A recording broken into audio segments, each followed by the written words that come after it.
Hello, everyone. Thanks for joining me here live on YouTube for this live recording of an episode of Christmas Clatter. I did some work on my microphone. I know the past couple of weeks it's been a little softer than normal. Hopefully, it has returned to the norm. Just let me know before we get started. We have a great episode for you guys. Just want to hop in and say hello to Art at Cozy Christmas Podcast. Thanks so much, Art, for hopping on. Mikey, thanks so much for being here again this week, man. It's good to have you each and every week. Same to you, Ken. Uh, Glad you were able to make it. I know you thought you was going to be running late tonight, but that either way's fine. And to my wife, Holly, thanks for hopping on here and along with Ken, keeping everyone in line as our moderator. So, Sean, man, it's good to see your face here again. I assume that's a picture of you. If not, that was kind of uh, weird, I guess. But it'd be also kind of weird that you'd have a picture of some random person as your avatar. But I guess that does happen probably more often than people think. But hey, Ben, PTV, thanks so much for being here, man. I really enjoyed your Life with Ben video this past week. uh, showing all the trees there at the Pepper Tree Villa. A lot of fun, a lot of fun. And sorry I missed the live stream Monday. The post office has been crazy, like I'll get out, but more on that later. Dwayne, down there in New Zealand, hey, bub, thanks for being here, man. I really appreciate it. And yes, please remember to hit that like button. And thanks each and every one of you. For those that are new here watching, this is a live recording of the podcast episode. So when I get started, I'll have another kind of start here, like I just begun. Um, we will kind of ignore the comments, keep an eye on them, make notes and things. If something comes across that's really, pertinent, we'll bring it up. But otherwise, please don't get your feelings hurt if you feel like you're being ignored. And then once we close the podcast, just stick around with us in the chat, and we'll have a nice little Q&A with our guest tonight. I've been excited about this one for a few weeks. I always love talking with Alonso and talking movies, and he's always so much fun to have on Christmas Clatter. If you've been around the podcast, you've heard Alonso a handful of times here on the episodes, and he's always so kind with his time. But well, let me get my drink. I'll hit the mute button. I'll get my drink, and then we will start the episode.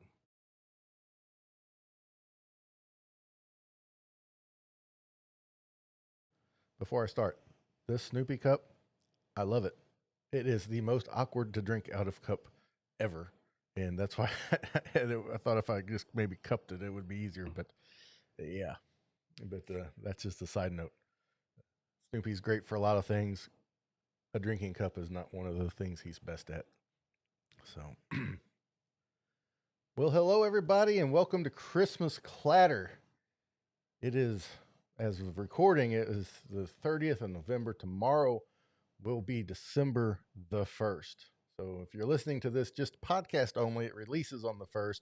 So happy December. We made it all the way through the year, and it is upon us.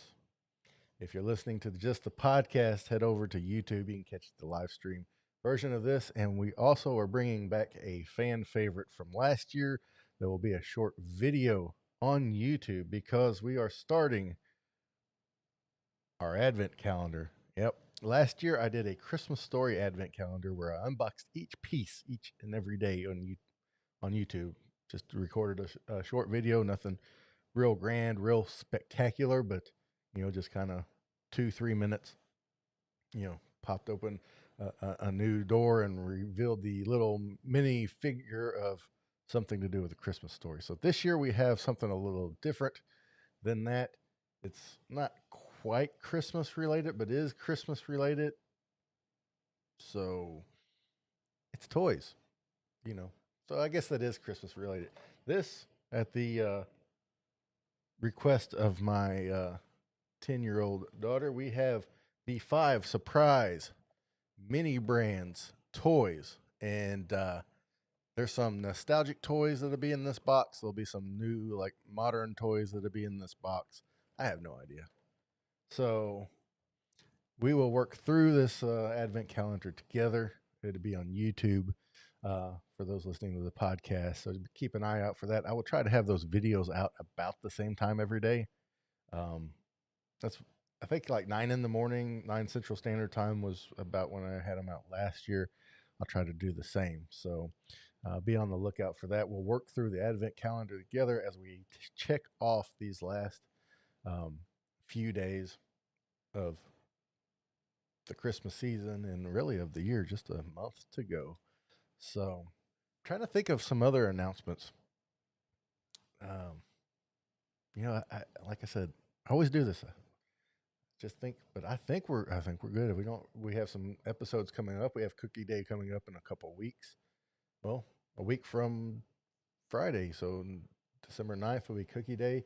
We'll be doing some live streams from there at my parents' house and talking about that. But let's move on with our episode. We have a wonderful guest, Alonso Duralde. He's been on here, I don't know, 3, 4 times maybe, and always enjoy talking with him. Uh, and if Christmas Clatter ever had a Hall of Fame, he would be first ballot Christmas Clatter Hall of Famer for sure. And you can find him eating some chocolate covered pine nuts and enjoying a good movie. And if he's not enjoying the movie, then you can find him looking at the lamps.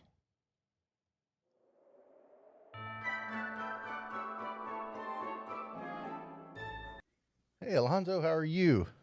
I'm good, sir. How you doing? Fine. Like that I, looking at the lamps reference. I've I never forgotten that. very funny. I stole that from John Waters, but I Yeah. stand by it. It's a good thing to do in a boring movie. I need to know if the Snoopy mug, like, does the liquid go all the way into the Yes. snout, or Yes, it oh goes all man, the way into the snout, and then the back is angled downwards and back. So okay, so yeah, I and can see the ergonite. It's a yeah, little that's a little tricky. and then when the liquid gets down so far, it cup over this part of the mug and splash you right in the nose. You know, maybe that one should just have pens in it. yeah, I think yeah. sometimes mugs are just good for that. I've used it a few times before, and every time I do, I'm like, I shouldn't use that one when people are going to watch me drink, and then Yes, and off camera. I yeah, think you're right. and That's and probably then the way it's to like, go. but it's a good looking mug, It you is. know. It is. So It is a handsome I mug. figure if I take a drink, people will get a crack out of seeing Snoopy, and enjoy it. But yeah, it's just not that great of a drinking mug.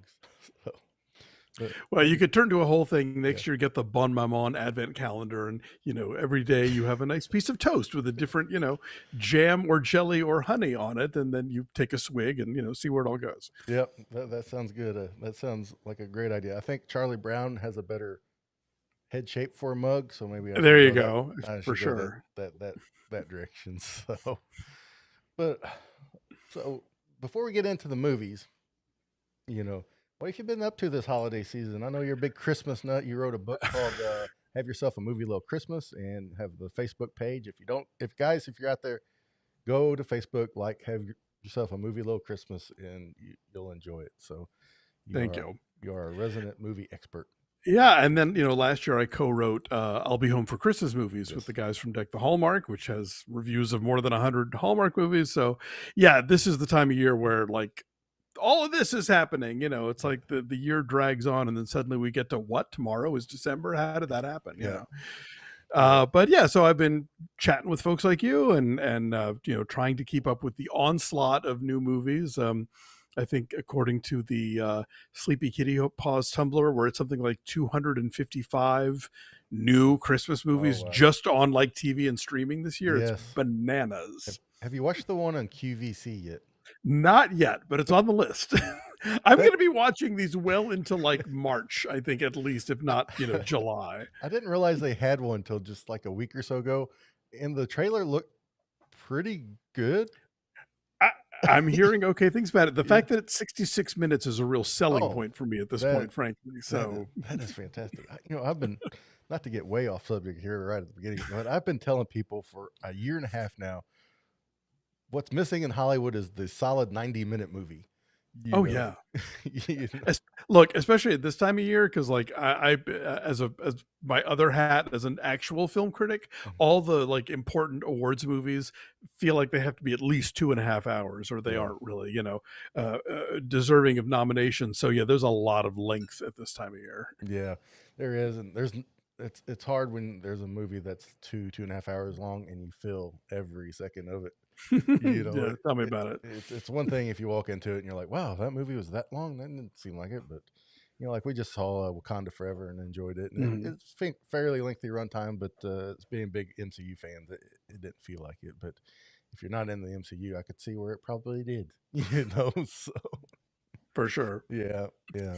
So, well, we are here, and I want to clarify the rules I put use loosely that we that I and not we, but I just kind of put on you. I wanted to talk about black and white Christmas movies because it seems like anything from A Christmas Story forward in the timeline really gets a lot of love, and I really think it's Christmas Vacation forward because Christmas Story really didn't take off until to me till the True, 90s. true. So it doesn't feel like it's as old as Christmas Vacation, even though it is. And you know, other than It's a Wonderful Life, it's like those black and white movies kind of get forgotten. There's Yeah, well, there's a weird thing about black and white movies. Like I grew up watching them and loving them because, my mom was a big movie fan, and we would watch movies on TV, and so I grew up, yeah, watching a lot of color movies too, obviously, but like old Alfred Hitchcock and Mhm. old, Fred Astaire musicals and stuff, like all these great movies that are in black and white. And so it never occurred to me that they were less than in any way. But I'm constantly encountering people who it's like you're asking them to watch, I don't even know, like a 4 hour Slovenian opera with no subtitles or something. They just, oh, what, black and white, Yeah. and I don't get it, because I think black and white movies can be gorgeous in their own way, and they're still movies. Yeah. If they're good, they're good, and if they're bad, they're bad. But like the fact that they aren't in color shouldn't be a deal breaker. Right. Right. And so what I told Alonzo is let's do black and white, and we're going to leave off It's a Yeah, Wonderful Life. Both of that's the us one. love that to pieces, and it would be on this list, but it's like I had a feeling that like everybody knows about that one. Yeah, that's the one black and white movie to this day that like NBC will devote 3 hours of prime time to, Right. and so it doesn't need the boost. Like we could take it as read as that everybody in America watches for the most part It's a Right. Wonderful Life, and they don't mind that it's in black and white, but that's the one that got through. Yeah, that's the one that a lot of people know. And I see Sean here in the comments. He mentioned Miracle on 34th Street. We will get to that one. Don't Cool your jets, Sean. We haven't gotten to the list yet. um, Relax. We're here all because night. because there's an interesting side story on that for me that I didn't even let Alonzo know. But when we get there, we'll get there and let everybody know. But but and also kind of wanted to bring out some movies that that are good that people would enjoy that maybe would become a part of the Christmas canon and Sure. that say that something that really resonates. Um, so let's go with our first movie now for um, It's a Wonderful Life. There's a name in this that everybody knows very well. And Shop Around the Corner, which is a 1940 movie, but there's a guy named James Stewart in here that people might recognize, and Margaret Sullivan. And this is I have not seen this movie. There's several in here I have not seen, but after reading the description, it's like it's my goal was to watch all these movies before I talk to you. However, life happens. Uh, Life finds a yes, I way get it. to get in the way, So, um, but after reading the descriptions and some of the critics' reviews and things on this one is definitely on my short list to check out for sure. So yeah, this was probably, I would imagine, for a modern audience, is probably best known as the source material for You've Got Mail, Hmm. which is a direct remake of this movie. In fact, it's the name of the name of Meg Ryan's bookstore in that movie is The Shop Around the Corner. But this is a 1940 film from Ernst Lubitsch, who is still to this day considered like one of the great sort of cinema stylists and craftsmen. Billy Wilder, who got his career started, writing screenplays for Lubitsch, for the rest of his career in his office had a giant banner that said, "How would Lubitsch do it?" So Hmm. like he's very influential. His films, are still revered. And this movie in particular, I think, not just being the sort of direct source for You've Got Mail and for the Judy Garland movie In the Good Old Summertime and the stage musical She Loves Me, but I think in a lot of ways it's kind of the raw material blueprint for just the American rom-com in Yeah. general. I think there's so much here in terms of the misunderstandings and they hate each other but they love each other, and like a lot of the elements here really are still carried on in modern rom-coms. I think a lot of Hallmark movies, to Hmm. varying degrees owe their existence to Shop Around the Corner. But yeah, it's a very charming movie. And it's funny because obviously it's an 80-year-old film, so Right. it's a nostalgic thing for us, but it was nostalgic when they made it, even because the war is already raging in Europe in 1940, and this is set in this sort of like kind of storybook charming Budapest, which Yeah. I'm sure when the movie was first playing was probably being shelled on a regular basis. But here it's just this very sort of continental European city, and yeah, it's a story about these two coworkers in a store, and so and a store at Christmas time is inherently a great setting for anything. Uh, and they do not get along. They are rivals at work, and they're always kind of trying to undercut each other, and they don't get along at all. But they do not know that they are also pen pals, and Right. in their letters they are constantly pouring forth this deep affection for one another. And then obviously one of them figures out what's going on, and do they tell the other one? It's a lovely movie. Oh yeah. Well, like I said, reading through the descriptions and some of the critics' reviews and stuff, it's like there were so many different. You listed a few of the movies that kind of brought to my mind, and I'm like, I'm surprised that Hallmark hasn't, and I'm sure they have.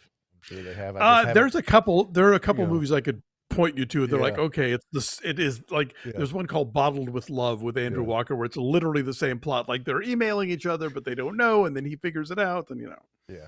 So this is kind of like that. The genesis of all those things. It's kind of like it's the Dead Sea Scrolls of there rom you go. There you coms. go. That's a good analogy. It's the thing that you can trace the 23 Me all the way back to Exactly. to, to Jimmy Stewart in 19. And this was, what's cool about this, and what I'm interested in is seeing pre World War Jimmy Stewart on the screen. Mm. And seeing how that translate, because just looking at the one sheet here, he looks so young even compared to It's a Wonderful Life.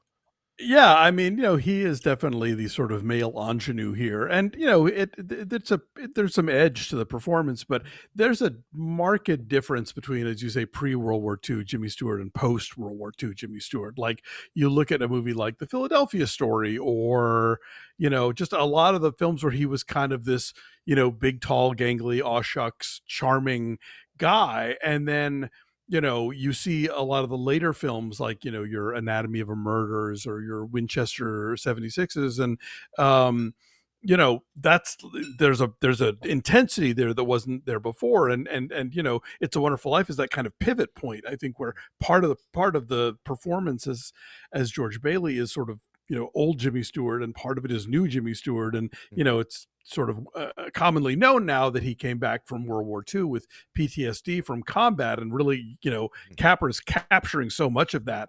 There's that one close up I always think about at the very end when, like, I think he's either just found out that, like, that Harry died or whatever, but the Yeah. one I'm talking about. There's Yeah. just this close up of him and his head turns, Yeah. Yeah. and it's so chilling and intense. And this Yeah. is not that guy. This Yeah. is old, like, just sweetheart Jimmy Yeah. Stewart. Wait, was that Rear Window where he had the close up? No, no, no. It's in It's in. It's a Wonderful Life. It's, oh yeah, yeah, yeah, yeah, yeah. I had Rear Window in my head, and because I was thinking of when you were talking about that, kind of separately, I was thinking about like my favorite Jimmy Stewart movie in the movies. There was this and it wasn't It's Wonderful Life because it was a colored movie, and it was like the close up of his eyes and him just kind of like he doesn't say a word, but his eyes are just kind of got this crazed, figuring it out, doesn't know what's Uh, going on at the same time thing, and might be Vertigo, which I yeah, think is yeah, I think that's really it. takes Nah. him to some dark Yeah, places. Yeah, both are Hitchcock, so it's probably why I kind of get them sure. Yeah. intermixed and stuff. So, but yeah, this one I'm real excited to see, and can't wait for. So, guys, if you know, if the if you love Jimmy Stewart, and who doesn't? It seemed like he was one of those guys that everybody loves. Kind of like Dolly Parton, So, Uh, exactly. I think also this is kind of the birthplace of the workplace comedy, like uh, it's something like the Mary Tyler Moore Show or The Office, where like because it's not just their romance, like there's all right, these supporting characters who have their own little side bits of business going on and kind of come in and out of the story. The boss is played by Frank Morgan, who people recognize as the Wizard of Oz. yeah, So yeah, it's a really it's a real delight, and it's one of those movies where I always quote the old Ebert line of like, I envy you getting to see it for the first time. right, right. So, one last thing on this, we had a question roll in here. As a critic, do you feel that Jimmy Stewart's overrated or underrated as an actor? I'd say he's rated. I think Properly I rated. yeah, I think he deserves Yeah, the praise that he gets. And you look at that career, and it's like this is a guy who could do romantic comedy, he could do action, he yeah, could do these brooding, sort of psychologically intense. I mean, like he worked with Hitchcock like 4 or 5 times, so it's he's not just the one thing that you yeah, might sort of want to pigeonhole him as. yeah, yeah.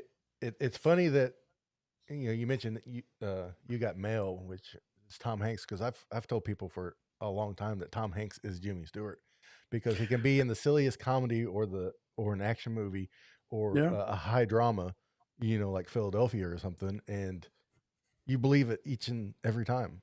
You know, Yeah, no, I think it's an apt comparison, and he's somebody who, again, like in a different way, but you look at early Tom Hanks, and it's like, oh, he's so funny, he's so goofy and charming, and then he unpacks up Philadelphia or Saving Mhm. Private Ryan or something. It's like, oh, okay, you can do that too. Yeah, yeah, yeah, and all right, guys, let's move on to our next movie we have here. And again, these aren't like a list of this one's better than this one. This is just a list of movies you need to see. You know, um, as far as the rankings, we'll leave that to some other people. This is just a list of movies you need to see. And we have Christmas in Connecticut, and it's a 1945, and this is one I've seen, but it's been I might as well say I haven't because it's been so long, So, By the way, I forgot to mention, Shop Around the Corner is streaming on HBO Max, and okay. so is Christmas in Connecticut. So Yes. these are very handy to watch. And for those in the show note, for those listening in the show notes in the video description, if you're watching live, it's not there now because I kind of want to keep the list low key. Uh, in the show notes and description, a list of these movies along with where they're streaming at will be there too, so you can reference that if need be. So, but Christmas in Connecticut, uh, you know, directed by Peter Godfrey in 1945. Why is this one that made your list of must see black and white movies? Yeah, this is just again a really delightful romantic comedy, and one that I think is really influential. And you sort of see the bits of it popping up. Like there was last week, I think, as part of their big like barrage of Thanksgiving week movies. Hallmark had a film called #Xmas about a woman who kind of fakes having a husband and a baby and this perfect life to become like a social media influencer, and that's the plot of this movie basically. But this is the 1945 version where Barbara Stanwyck is sort of the Martha Stewart of her day, where she writes about her beautiful home in Connecticut and her husband and her baby and her cooking tips and her housekeeping tips. And she lives in a 1-bedroom apartment in Manhattan, and all of her food comes from the restaurant downstairs. She's a complete phony.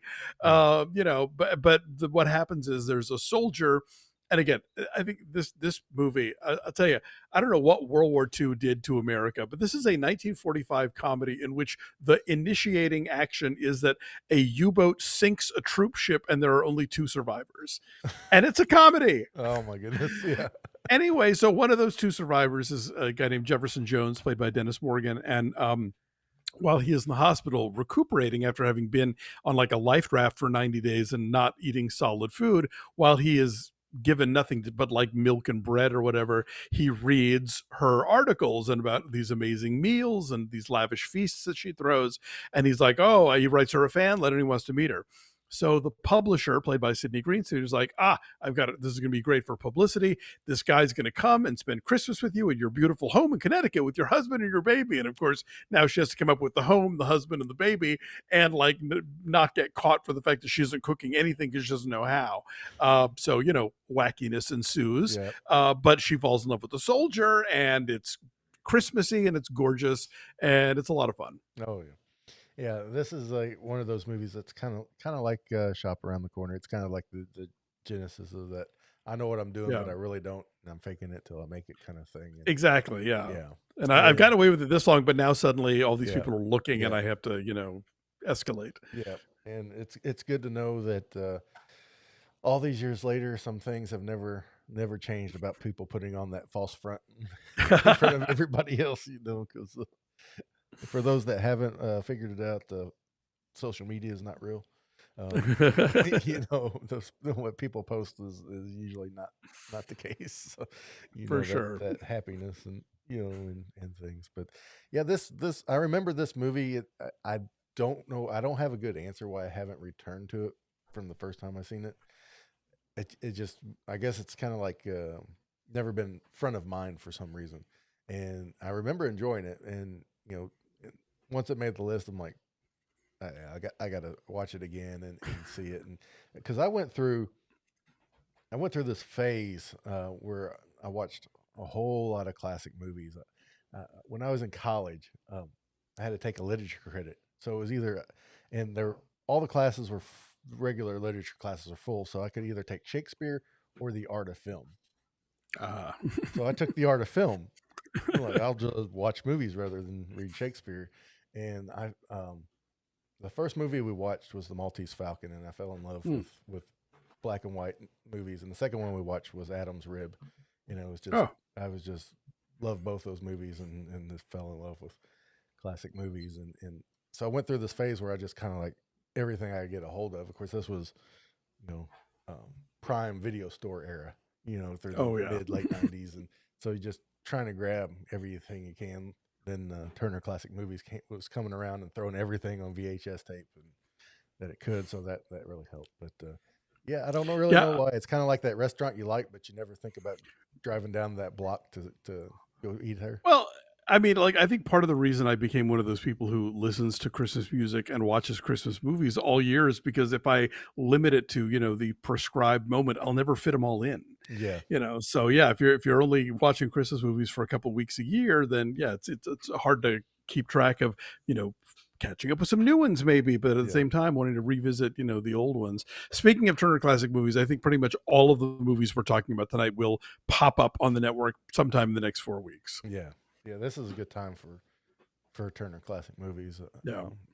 To stream it there. But let's move on to our third movie here, A Christmas Carol, 1951. You know, this is a plot that needs no introduction, and this is one I have seen a few times, and it's one of the better adaptations of A Christmas Carol. Still, even though you know this is a 1951 movie, all these years, it's still one of the better adaptations. And kind of doing some, I guess, research on this. I thought to myself, I was like, because I looked at it before, I was like, well, when's the first Christmas movie that came out? And it was a movie called Santa Claus in 1898 or something, I believe. Or something like that. And so then I started looking and like, well, when was the first 10 Christmas movies? And it was from 1898 to like 1910.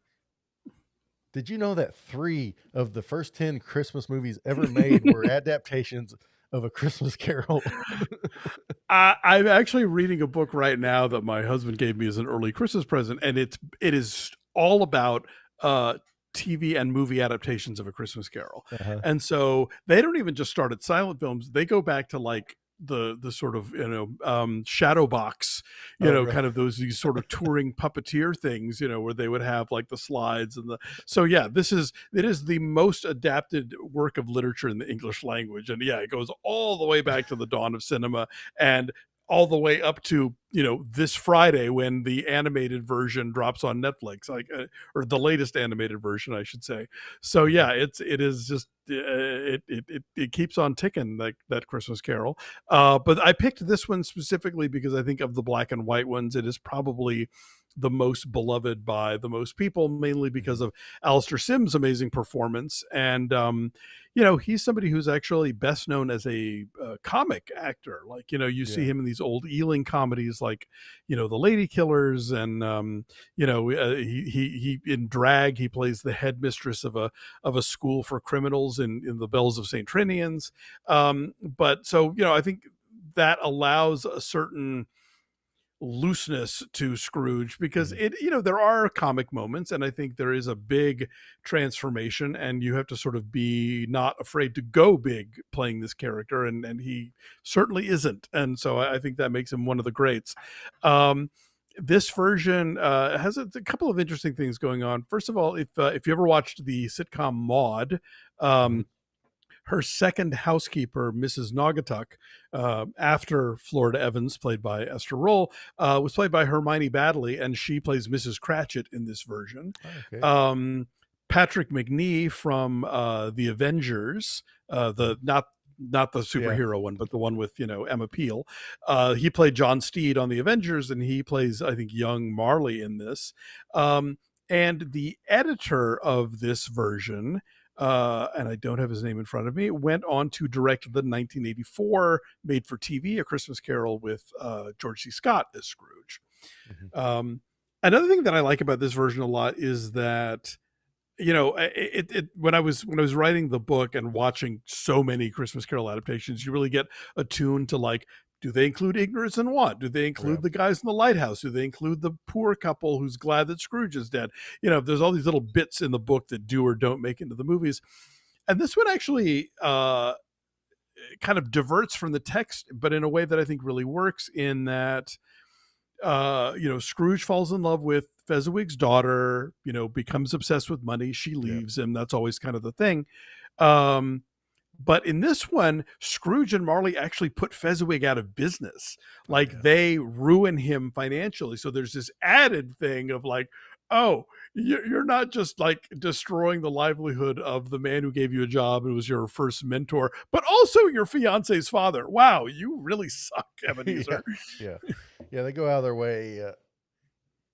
That's one thing I liked about that twist because a lot of times they try to make Ebenezer um, so wretched as far as just being a grouch and Yeah. grumpy and and stuff. And they always say what a cunning kind of businessman he was, but sometimes you just never really see it, But with this one, you kind of see it, and that's more slime ball than any kind of grouchy remarks you can make. Yeah, totally. I mean, and I think the Albert Finney one is good because you see him like shaking down the people that owe him Uh, money. It's like, okay, fine, I'll give you 2 more days, but now it's going to be this much more interest. Like, yeah, you're right. It's one thing to talk about him being this sort of greedy, grasping, rapacious old soul, but if you can actually watch it in action, it really yeah, adds a little something. yeah. Me and my wife, a couple years, were in a adaptation of a Christmas Carol, a musical version Oh, for nice. local here. It was put on by our church we were going to at the time, and we Mm, got to play what we called the moochers, the poor people, and that's one way we got Scrooge to be a little bit more sinister. Is he went to collect money from them, and when they didn't have money to pay, he gave them more time, but then he demanded so much more money. It was, right. and it was a quick way to kind of get that, more a more Scroogey Scrooge. So, but yeah, guys, I've seen a lot of people that in here that really like this, and some that haven't seen it in the comments. And then for those that listening to the podcast, if you have not seen a Christmas Carol, and I know everybody's seen lots of versions, check out this 1951. Uh, the I think the um what's the word I'm looking for here? The transition, the Yeah. enlightening that Scrooge takes is that scene alone. I believe is what's kept this version really have legs. Still, good Lord, what is it? 2 years later, if my math, 71, yeah, 71 yeah. years later. So it's kind of like you've seen that scene even if you don't know you've seen it, and It's so I think it's a good starter Scrooge. It's a yeah, little scary maybe for little kids, but yeah, like I'd say if you're showing this movie to kids, like there are obviously, there's Muppets, and there's even the MGM one, which is okay. It's short, which is to its favor, mhm, and there's Mickey. But I think I seem to recall watching this one on 16 millimeter in like my sixth grade classroom, and so I'm pretty sure this version was my intro to A Christmas Carol. yeah. That's cool. I forgot we used to have those reel to reels when I was still in school in elementary, and we never got to watch this, but watched a few things. But all right, let's move And it's on. streaming on, sorry, it's streaming on Plex. On Plex, yeah. Plex is a cool service. We'll have to talk about that sometime. Now, this is a movie I really, really like, Ah, and let's go back to um, my art of film literature credit, which still cracks yes. me up. That one of the movies we watched there was Notorious, Alfred Mm, Hitchcock with Cary Grant, and I became a huge Cary Grant fan and watched everything he made, and just was like, he's just was kind of like my guy for a while because he was so good and so cool, and I don't know what it is about Cary Grant. You just say Cary Grant, people kind of pay attention, even till this day, and um, you joined me last year when we talked to Caroline Grimes from It's a yes. Wonderful Life, Zuzu Bailey, and she was also in this movie, Yes. and had great things to say about Cary Grant, which I was happy to hear. And this is a movie that probably most people are familiar with the remake that came out in the mid '90s with Right. Denzel Washington and Whitney Houston, and but I love this version so much better than that one, and just because it's Cary Grant. But what do you like about this movie? Uh, Yeah, this is, it's funny, people, especially I think now with, online chatter, film Twitter, ain't it cool news back when that was a thing. People get really obsessed with like, oh, I hear this production's in trouble, and oh, they had to do reshoots, and and this is a movie that was trouble, and they actually stopped production entirely and like started over. So when this movie originally started shooting, Cary Grant was playing the bishop, David Niven was playing the angel, and the wife was played by Teresa Wright. And then it wasn't working for whatever reason, and they shut down. I think they may even switch directors. And then by the time they came back, Cary Grant was now the angel, and David Niven was the bishop, which I think works much better. yes. And Loretta Young is the wife in question. And I do like I don't go for the whole angels thing usually Hmm. because it can be kind of gross. But what I like in this movie is the idea of somebody coming in, like fixing everybody's lives, and then nobody remembering he was there, Yeah. and just assuming that they did it themselves, or that they acted on their best impulses on their own and not with any sort of outside guidance or whatever. But this is just a really sweet movie. So David Niven is the bishop, and he is trying to raise money to build this huge cathedral. And it is it is throwing distance between him and his wife. It's throwing distance between him and his congregation. And he prays for heavenly guidance. He gets Cary Grant as Dudley, and is shocked to learn that Dudley is not just there to like snap his fingers and get him the money he needs for the cathedral, but actually does all these things that really annoy the bishop. But what they do is sort of remind the bishop what's important and who's important, and the sort of provides a beacon for him to go back to being the best version of himself that he was, which is, I think, a thing that we always get from Christmas movies. A lot of our favorite ones are these sort of redemption stories, and Yeah. the bishop doesn't go through as big of one as Scrooge does, but it's Right. definitely a thing where he kind of checks himself, Yeah. and moves on. And this is just another one of these old movies with an incredible cast of character actors, including, of course, Carolyn Grimes, who plays their daughter, but like, Monty Woolley and, Gladys Cooper. If you've ever seen Now Voyager, nobody plays a mean old rich lady like Gladys Cooper. Yeah, it's a really delightful film. And I I went back and watched that and the Preacher's Wife this year back to back for Deck the Hallmark when we were doing 25 Weeks of Christmas. And yeah, like Preacher's Wife has so many of these elements that are great. I mean, come on, who doesn't want to hear Whitney Houston sing in a Right. movie? And I've always thought that Denzel Washington had a Cary Grant Yeah. ness to him. Yeah. I remember seeing him in one of his very first films, Mississippi Masala, Mhm. which is one of his few kind of like romantic comedies. And he's so charming and so sexy in that movie in a, not in the sort of tough guy way that we would come to know later from his films. And I remember at the time thinking, this guy's Cary Grant. Like this Yeah. guy can do that sort of thing where you're just like, yes, tell me more, Yeah. um, and so I think he's well cast in that one. But yeah, that movie doesn't have the charm that this one does. And so Right. I think if you only know The Preacher's Wife, you may really be surprised at how lovely this version is. Yeah. I never put that Denzel and Cary Grant together, but that's so right, because it's like Denzel has like this sly smile kind of thing that he does that Cary Grant does as well, and it's Yeah. just kind of like, Look, yeah, in Preacher's Wife, you put him in that monochromatic trench coat and hat, and it's like, okay, yeah, yes, I'm here for yeah, this. yeah, and you just named this episode on the podcast, pray for heavenly guidance, and you got Cary Grant, so you know, so- but yeah, if you guys haven't seen this one is to me, um, of the list is one of the top three that should kind of get a new breath of Christmas life blown into it. That the people should start putting it up there with, It's a Wonderful Life and Miracle on 34th Street and those kind of things. It's kind of like that forgotten cousin almost, but it really needs to be up there because the performances are so good and it's just a charming movie. Yeah, Just no, it's a good one to go back to every year, and it's very easy to stream. It is in like pretty much so many yeah, services. Like if you yeah, want to watch it for free, it's on like Tubi yeah, with ads and YouTube with ads, or it's on Canopy if your library has that. It's yeah. on a bunch of places you can get it. Yeah, it's everywhere on the streaming, especially the free ones. And like I was joking around with Alonzo before we started. It's like the Columbo of movies because Columbo's just everywhere on Yeah, those streaming services.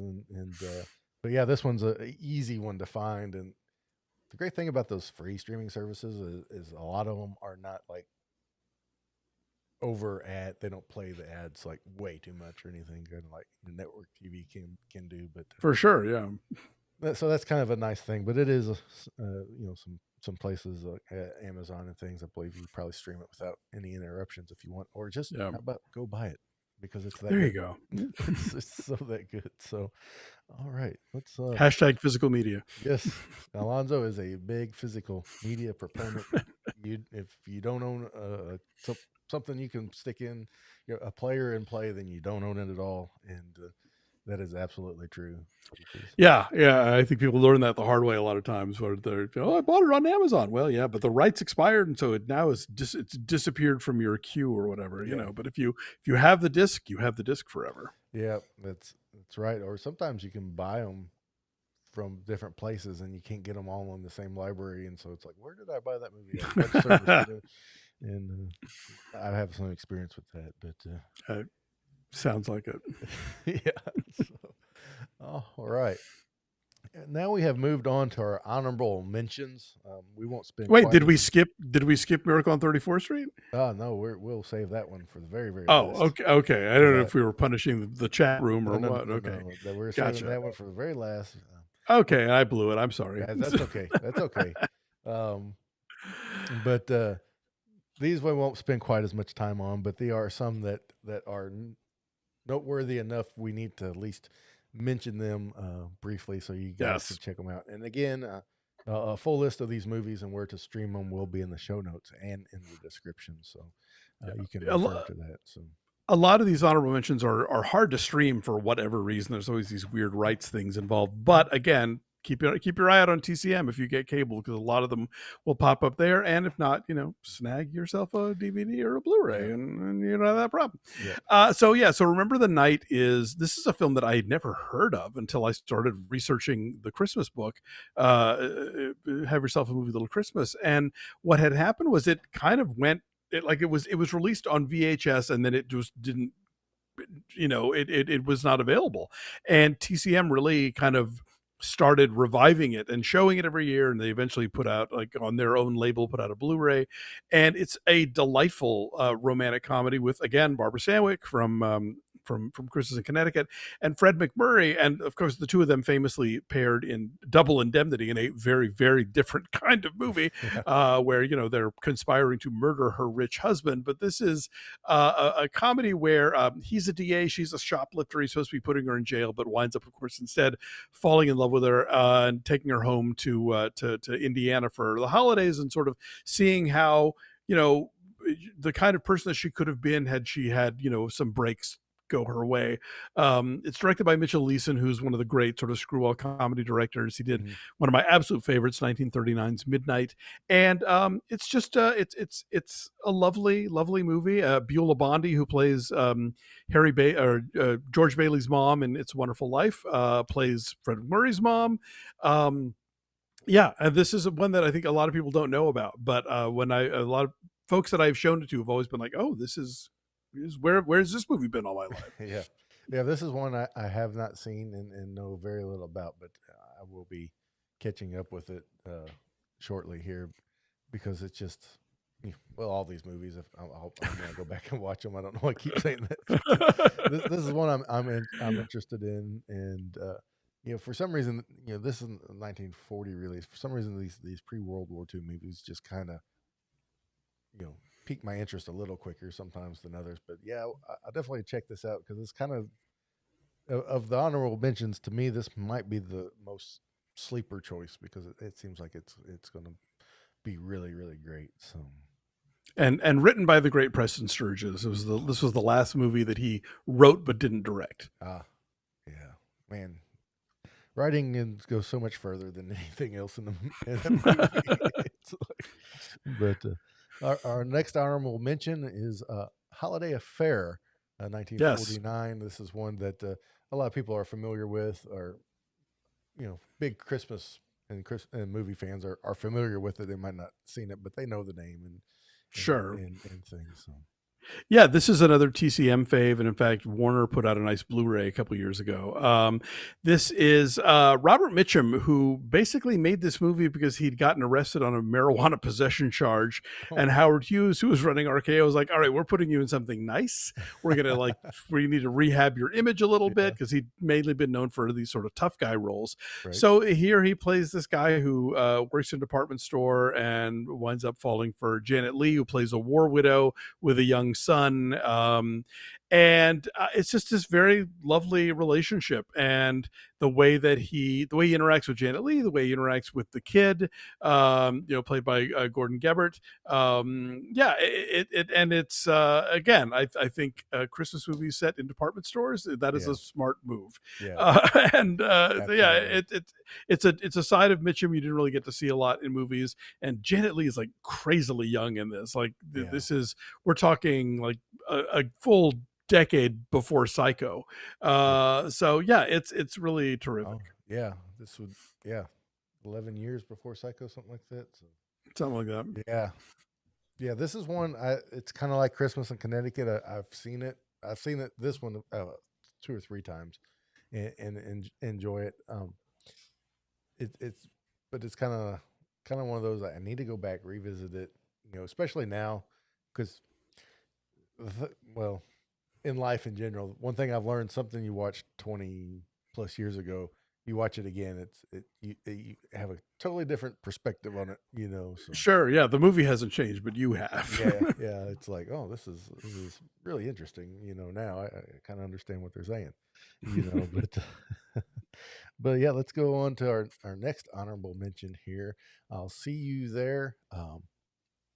I'll be seeing you. Yeah, I'll be seeing you. I'm sorry. The 1944. This is one to be honest with you, I was completely unaware of. And this was another one I did not know about until I started doing some deeper research into Christmas movies. And Kino Lorber put out a nice Blu-ray a couple years ago.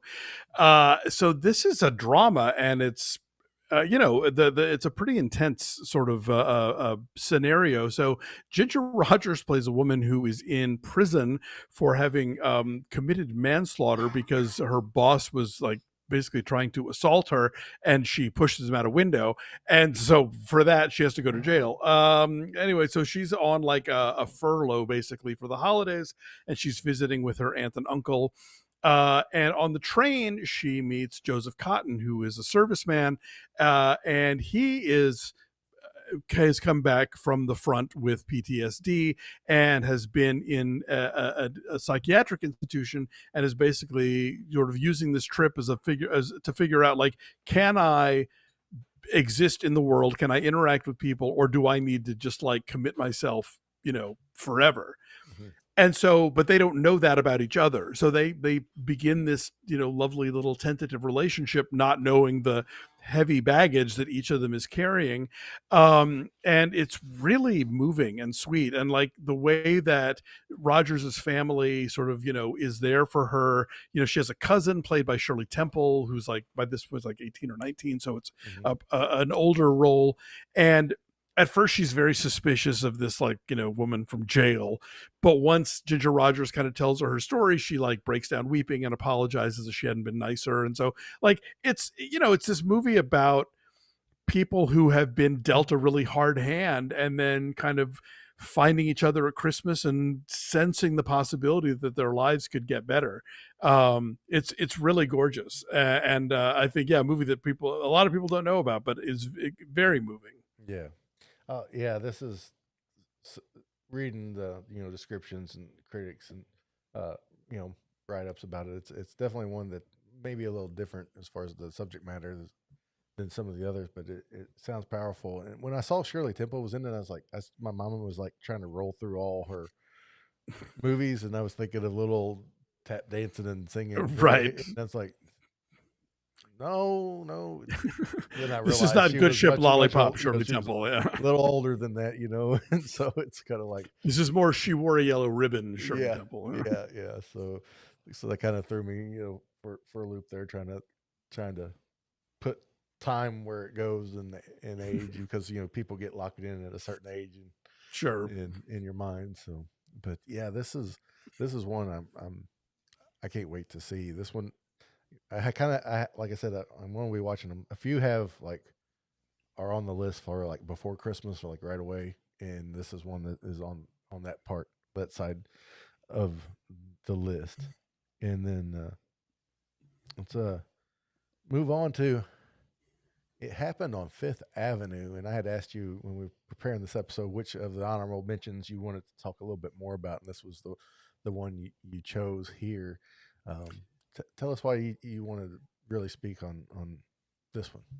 Well, first of all, it's I think the most streamable of this batch. It is on HBO Max, and definitely gets a lot of TCM action. And again, this was a movie that I found because of TCM. I had never seen it, Uh-huh. but it also has this really interesting history in that the story, the script, was one that Frank Capra had considered making as his first movie back after World War II, but then instead decided to do It's a Wonderful Life.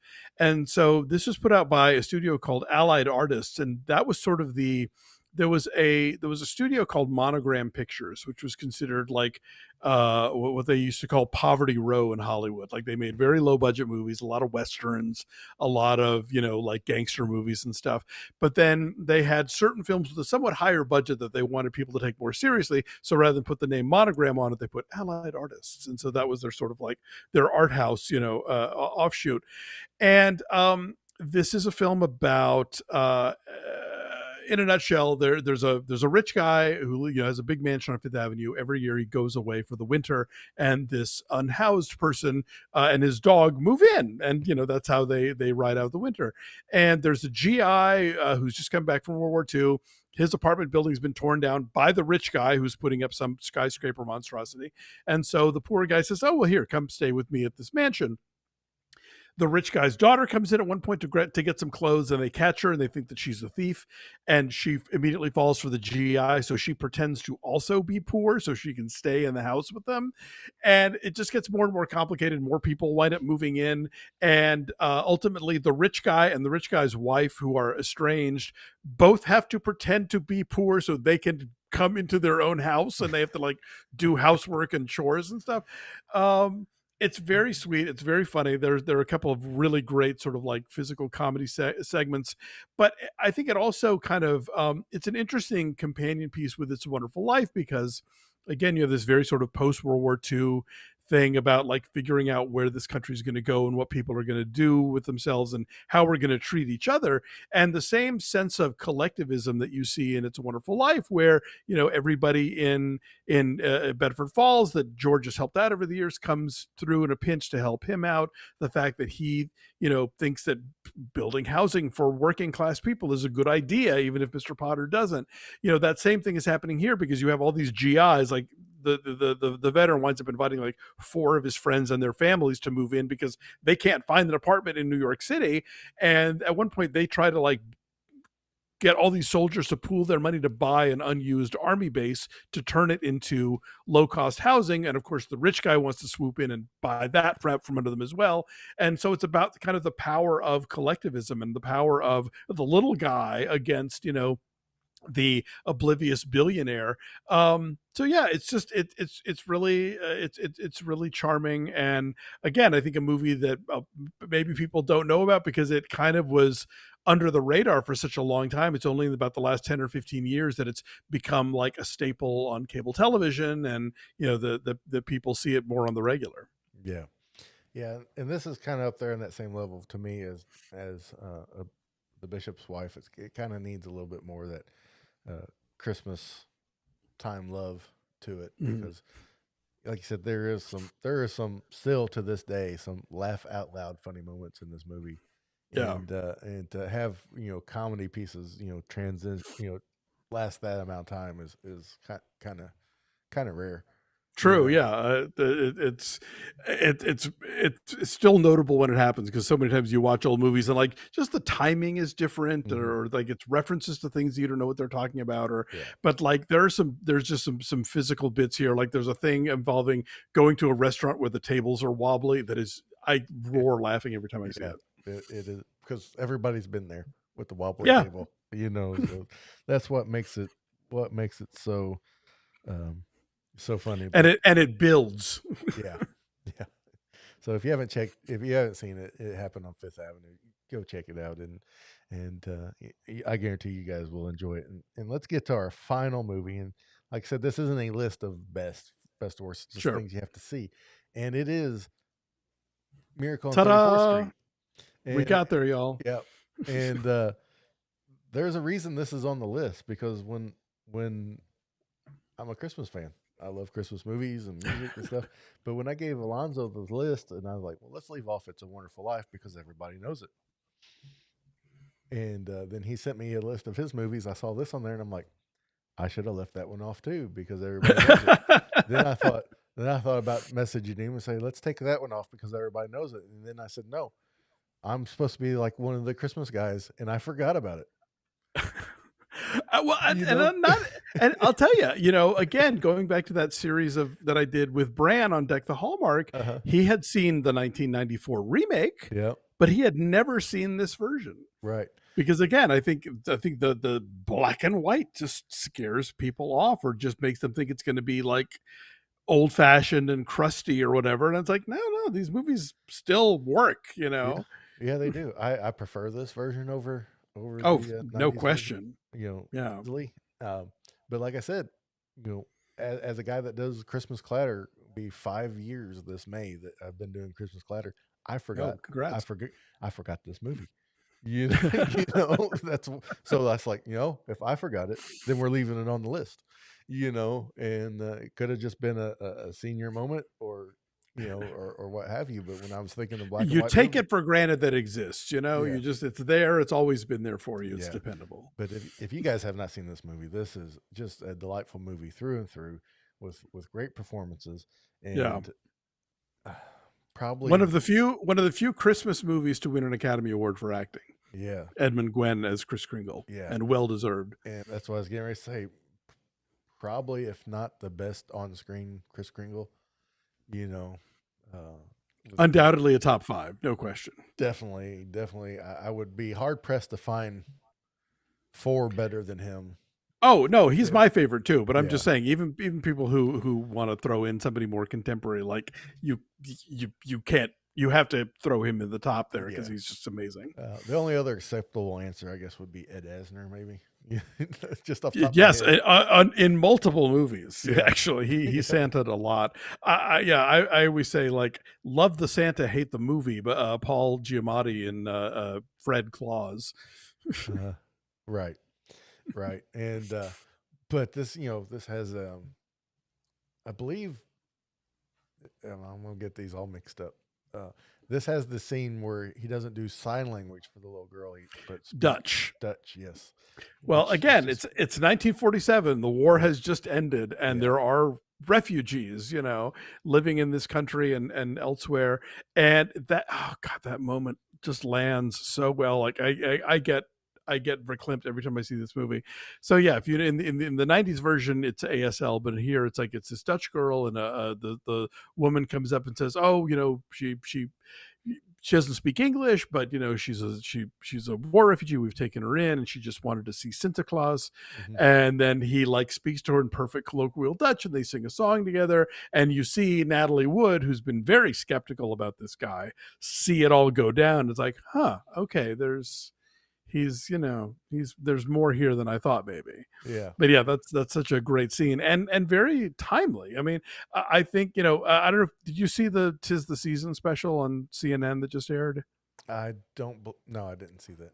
So, Well, I'm hoping they rerun it in December. I got to do some interviews on it, but there's a section where they talk about. uh-huh, I think Ben Mankiewicz talks about how World War II is over. We had all just gone through this collectively horrible thing, uh-huh, and so you have these spate of movies like It's a Wonderful Life and Miracle on 34th Street and It Happened on Fifth Avenue, where we're trying to sort of reestablish our definition of who we are as Americans and how right, we're going to treat other people and how we're going to exist in the world. And obviously through the prism of Christmas, there's all that more of an encouragement to sort of find our best selves. And so yeah, this is a movie I think that's very much of its time while also being timeless. yeah. It is, and it kind of establishes a little bit too of that hallmark. I don't want to say cliche because this role does so much more, but of that hardworking, you know, actress that just works to the bone and just needs to discover a little bit of Christmas magic, which was kind of believe it or not controversial at the time, to have a Oh, divorced single a mom. divorced woman, yes, Yeah. I know that was a thing, and also the fact that apparently Daryl Zanuck, who was the president of Fox at the time, didn't think that people went to movies enough at Christmas time, or didn't think that Christmas was enough of a selling point.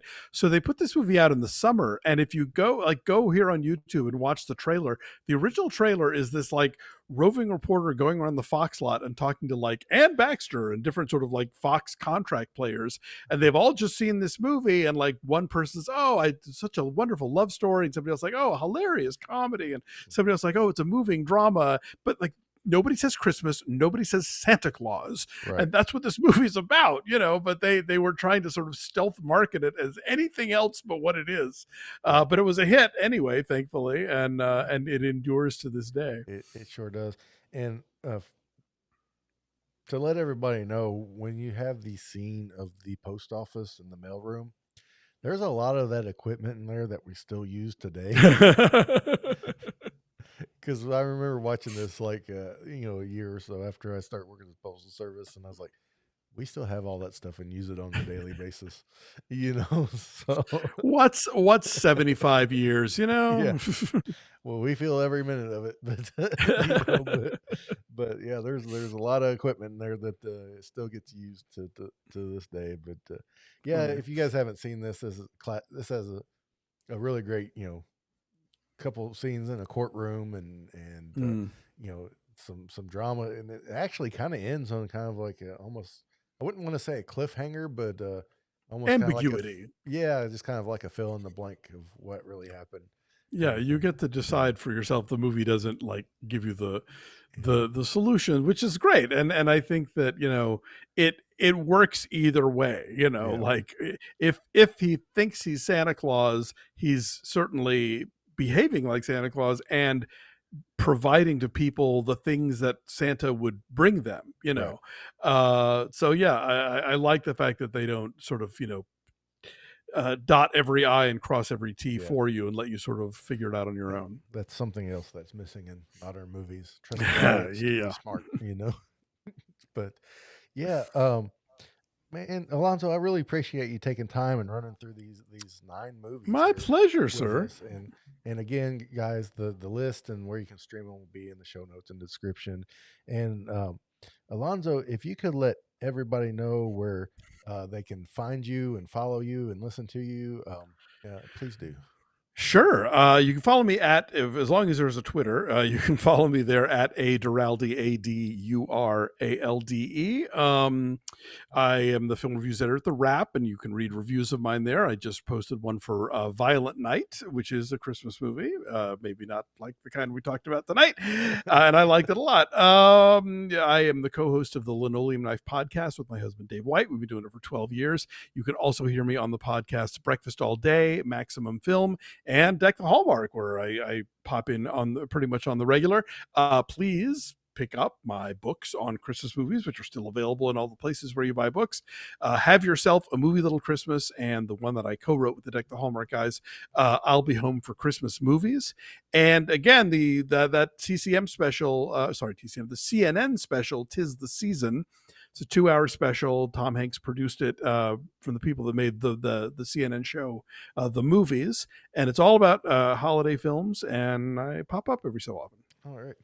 Well, I'll hunt down that CNN special, and if it's streaming anywhere, I'll put a link to that. If you have cable, your cable on demand should have it at the moment. Yeah, yeah, and I'll put that in there. The links to all his social media will be in the show notes, so you'll just be a tap away. And Oh, plus, 2 links to the books will be there as well. thank you, sir. Before I forget, on Instagram, if you want to see all of our holiday decorations, we have an account called DXAX Tree, TREE, and that's got all of our ornaments and all of our like everything, all of our Christmas stuff. So if this is your jam, you will enjoy Yeah. that Instagram account. Yeah, and guys, if you are a movie fan, and especially a Christmas movie fan, if you do not have yourself a movie Little Christmas, you rush to Amazon to get a copy because it is a must have. For movie fans, Christmas fans, because it's one of those every time I flip it open and flip through the pages, there's a movie that for some reason escaped me the first 100 times I look through it, and then I read it. And I'm like, Well, yeah, thank maybe you. I got to see that movie. And so, link to that and his other book, "I'll Be Home for Christmas Movies," which he helped. Which basically the Hallmark guys called Alonzo and said, "Hey, we need you to do this for us because we can't do it." And he's just too kind to say no. And Well, I had a blast doing it, but I mean, like the content is mostly them. They're yeah, very funny, and the stuff they have to say about these movies yeah. is a real treat. But go out and support Alonzo. He's got a kind heart. I know there's some other books that he's helped with that came out recently that he won't get a lot of credit for, but he was very instrumental in helping. And him and Dave on the Linoleum Knife podcast are like secret OG podcasters. 12 years in the podcast world is amazing, and they still are today my go-to like movie podcast. Oh, And thank you, sir. yeah, and Retro Nerd Girl here in the chat's a big fan of Breakfast All Day, Oh, and yay! Thanks. and just to kind of like I've said before, there's some movies they'll review that I'll never see because I just don't have the time or the interest. But at least if they come up in conversation, I got the listeners. So, and I'll take it. yeah, and I'll say this too, and I hope he doesn't ever get offended. But Dave is like the perfect amount of grumpy, that makes me Yeah, laugh. I've always thought so. And but thank you so much. And for those just listening to the podcast, if you have the chance to make it on Wednesday night, 8 p.m. Central Time, please do and hop in the chat with us because Yeah. as we close the podcast, we're going to stay just for a little bit and have a little Q&A with those in the chat. and I'm gonna ask Alonzo a question like, what was his favorite movie, just movie in general from this year of 2022, and I'm also going to ask him if he's still collecting fruit ornaments. So if you want the answers to those, head to YouTube and and uh, and join us. But in the meantime, keep Christmas hope alive every day. All right, Alonzo, I appreciate it, man. That was a Woot. that was a good run through of movies, and thanks everybody for hopping on here and keeping the chat rolling. But yeah, what a great list of movies. There's a few in here that um, people were talking about they love, and a lot of people in here. Matt said this was a great episode. Looking for different movies to watch this year, and this is Oh, perfect. So cool. yeah, Matt, and thanks so much, Gretchen. Thanks very much for hopping in here with us and joining us. But yeah, a lot of great movies, Christmas movies out there. And guys, seriously, go pick up his books.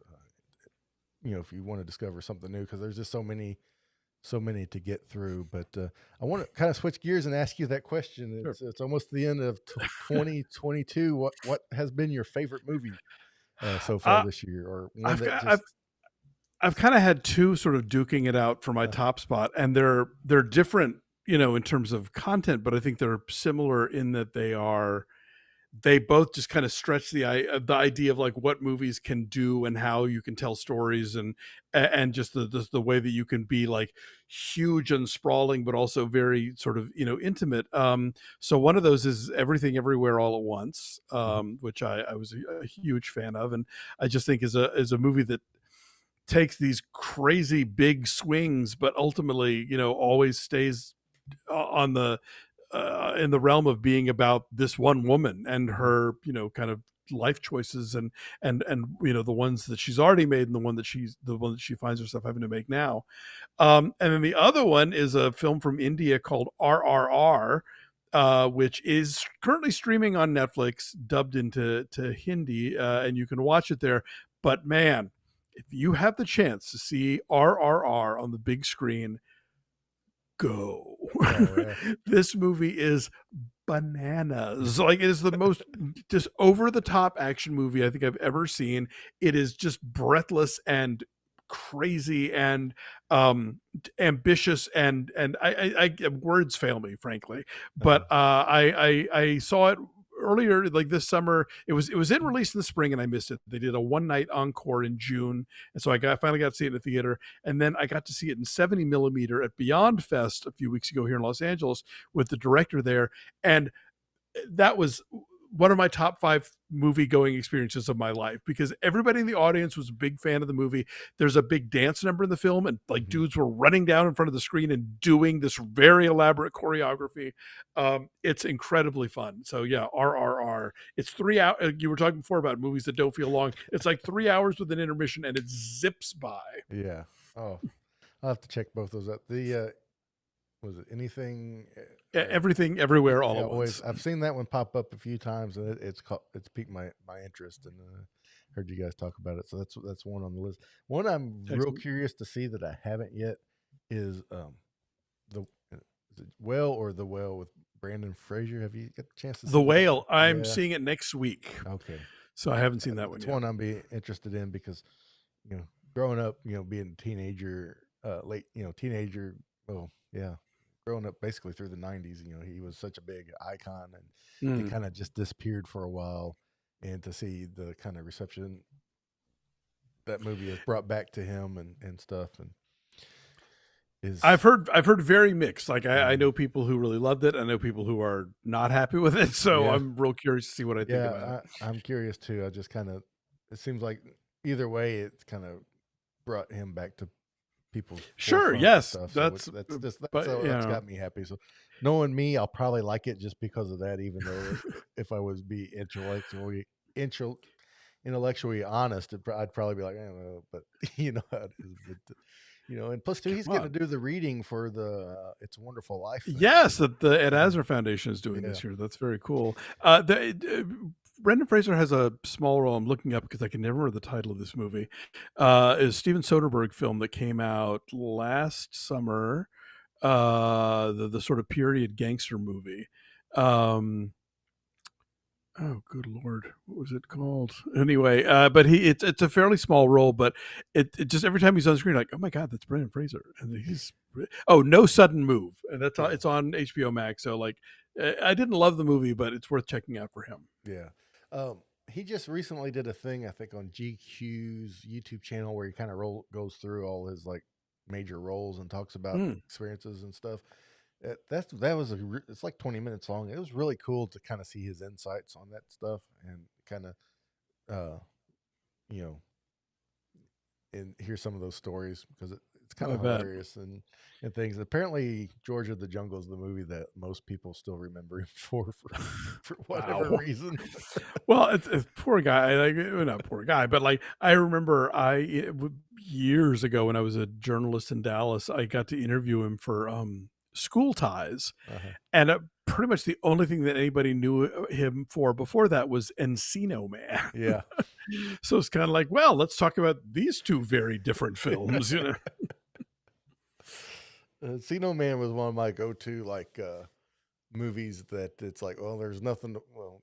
Growing up in the '90s, we didn't have cable because my dad worked for a CBS affiliate, so cable Ah, was it was the enemy. was the enemy. So it's like, well, there's nothing on TV. Let's pop in our VHS of Encino Man and watch it again. It's one of those you watch it so many times that it becomes the greatest movie you ever seen. you know? I've only seen it once, and I remember I think I had to see it. I had to review it, and the one time it was screening was on my birthday. So I think I'm a little mad at it Oh, still. still holding the grudge. So, Yeah. Sean had a question about Christmas movies in here. He says, "What's the most beautiful Christmas movie in regards to setting and colors and etc." Ooh, good Yeah, I thought question. that was a good one Uh, Golly. Hmm. because I'm trying to think. Like,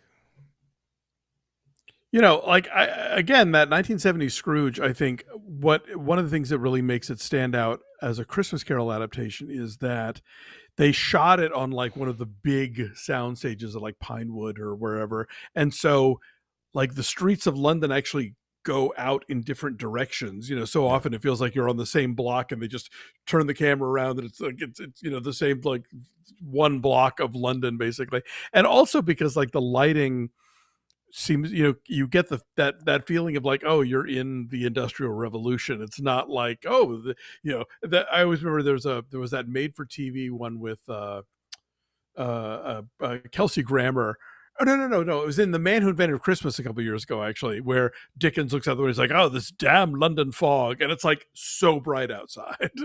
Like, what the damn Malibu fog? What is? Well, I don't even know what's going on here. So that's one that I like a lot. I mean, I argue that this is a Christmas movie, but I think it's kind of the new Die Hard, and some hmm people say it is, and some people say it isn't. Stanley Kubrick's Eyes Wide Shut hmm has some really gorgeous interiors. The party that Tom and Nicole go to at the beginning of the film, where with just the insane amount of like lights and decoration and stuff, I think is really cool. Um, oh, this is a tough one. yeah, I may have to get back to you yeah, on this one. yeah.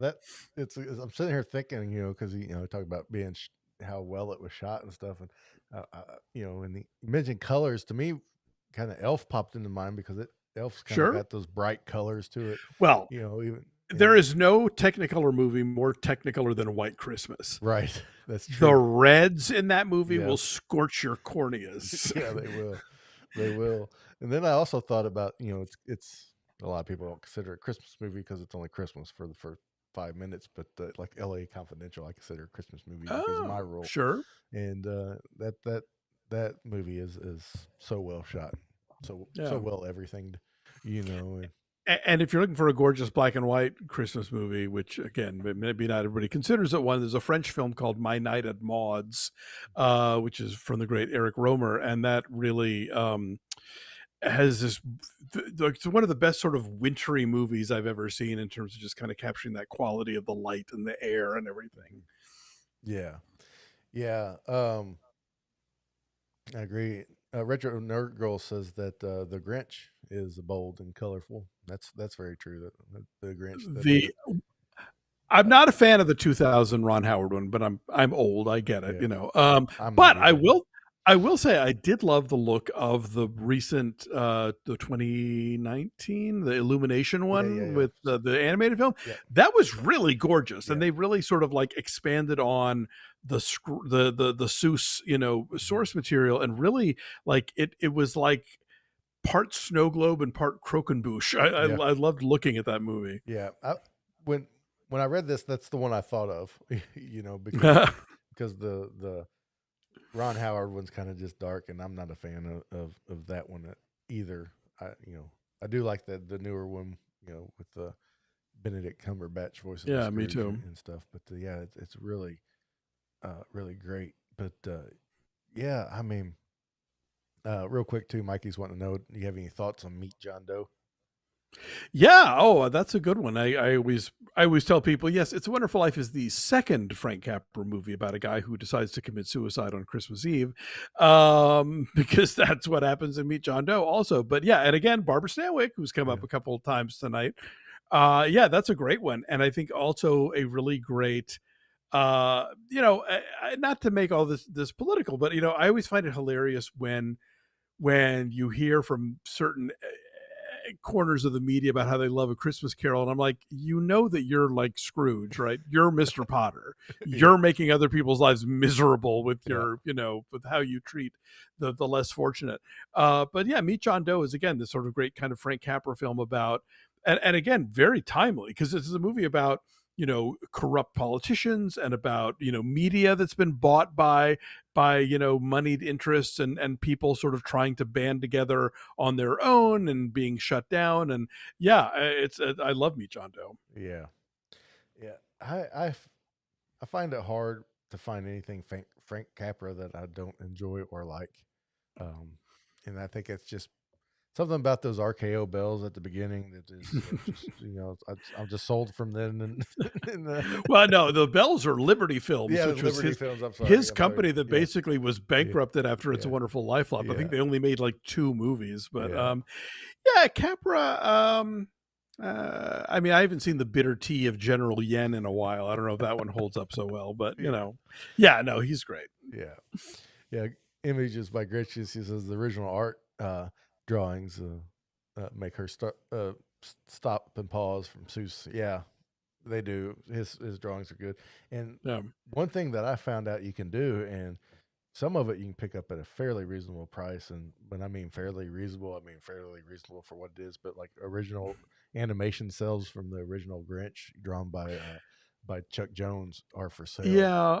Although a lot of those got mass produced, so like, Yeah, read the fine print about yeah, if it's an actual original, or if it's, because I know like a lot of like remember when there was a Warner Brothers store, yeah, like they would have a lot of sort of like Chuck Jones cells, and those mhm, were kind of created after the fact. So, yeah, yeah. but Just yeah, I mean, and if you're not a collector, you just want it because it's a cool thing on your yeah. wall, then go Yeah, for it. yeah, that's what's cool is if you really want to collect, you can, and you got the money to do it, you can really collect. But it is even some of the reproduction stuff. As long as Oh, you of know it's a course. reproduction, is very Yeah, cool, and no to question. have kind of unique. In fact, this year for Christmas, we I have a small. It's just a mini one sheet original. It's not an original one sheet, but a uh, replica Reproduction. of "It's a Wonderful Life" hanging up in our dining room. Nice. It's yellow and stuff, and it's so cool. It just when you first look at it, you're like, "This is weird," kind of because of the styling's so different. But then you frame it and hang it on the wall. It's like, yeah, and I think it's gonna stay there year round. To tell you the truth, you Nice. know. And I need to ask you, you guys still collecting the fruit ornaments? I know you were doing that a few years ago, or Yeah, I mean, we're not. To be clear, it's not like anything that looks like a fruit we'll put on the tree. There's a certain kind of like vintage glass ornament that and Dave knows this stuff more than I do. He could probably tell you like the artist or the school of whatever, but that they look like berries, or they look like different kind of fruit things, and they're really cool. They're like blown glass, and the color doesn't necessarily match the fruit that it's representing, which is nice. So yeah, those are just kind of cool things to have on the tree. I mean, I whenever anybody asks if I'm collecting something, I say I'm more of an accumulator. yeah, I yeah, think collecting requires a certain level of curation. I'm just like, well, I like that one, and I like that one, but not yeah, that one. yeah. Yeah, that's the way I get bit with that collecting bug hard, and then I got to have Mm. like everything that came out that matches that, and it's really not a good thing to be all the time. I mean, you know, Moderation in all yeah. things. But for those here in the chat for next week, a sneak peek for next week's episode, we will be talking about collecting. A lot of people remember Oh, like fun. Firestone Christmas albums, Yes. that came out. Well, you know what? There were a whole bunch of stores and companies that released vinyl records for Christmas. And my friend Ken Smith, you've seen him in here from North Pole News Dispatch and Faces Places podcasts. He will be joining me, and we're going to talk about those albums, stores that released them, and we're going to talk about collecting in general because he's a big collector of things, and I'm a big collector of things. Uh, and so we're going to be talking about that kind of thing. We both collect vinyl records, and we've started digging down this rabbit hole, Alonzo, of all these different stores that came out with these promotional Christmas albums, and Oh, it's I really just bought. intriguing. Yeah, I had some credit at Amoeba, and I just blew through it on old Christmas albums, and yeah, definitely got some Firestone and Goodyear, and Uh, whatever else presents the sounds yeah, of Christmas. Yes. yeah. There's we found Ace Hardware and True Value, even Singer sewing machines had Christmas albums. So Oh, I saw a U.S. Steel one recently, so yeah, that yeah, was a thing for sure. I saw one at an antique store, and I wish I would have bought it at the time, but I didn't. It was like real estate agents of Boston, Massachusetts, or something. It's like, Well, I'll tell you, I have two movie recommendations that are not Christmas. Well, one of them is Christmas, but there are uh, two documentaries you might find interesting. One is, I'm assuming you've seen Jingle Bell Rocks, right? yes, that's very Yeah, great. which Yeah. is terrific. Yep. But there's also a documentary called Bathtubs Over Broadway. Uh-huh. And it's about this guy who was a writer for David Letterman, gets obsessed with collecting these records. And apparently, a thing that used to be very popular in, like, especially the 50s, 60s, 70s, even, they would have what they called industrial musicals. Mhm. So, like, some big company would have like their big annual convention, and their sales reps would come in from around the country, and they would put on an original musical about the company and about like what products they were going to unveil the following year. And it's nuts. And they talk to people like Patti LuPone and Martin Short, like actual Broadway people who like got their start doing these industrial musicals because they paid really well, Yeah. and you got to sing and dance. And even like and like Broadway composers, again, before they were popular, like would write songs about General Electric stuff or whatever. Yeah. It's an amazing documentary, and the guy who it's about like has a whole book about these musicals, and just this full collection of all of his albums. I think you would eat it up. It's really great. Oh yeah.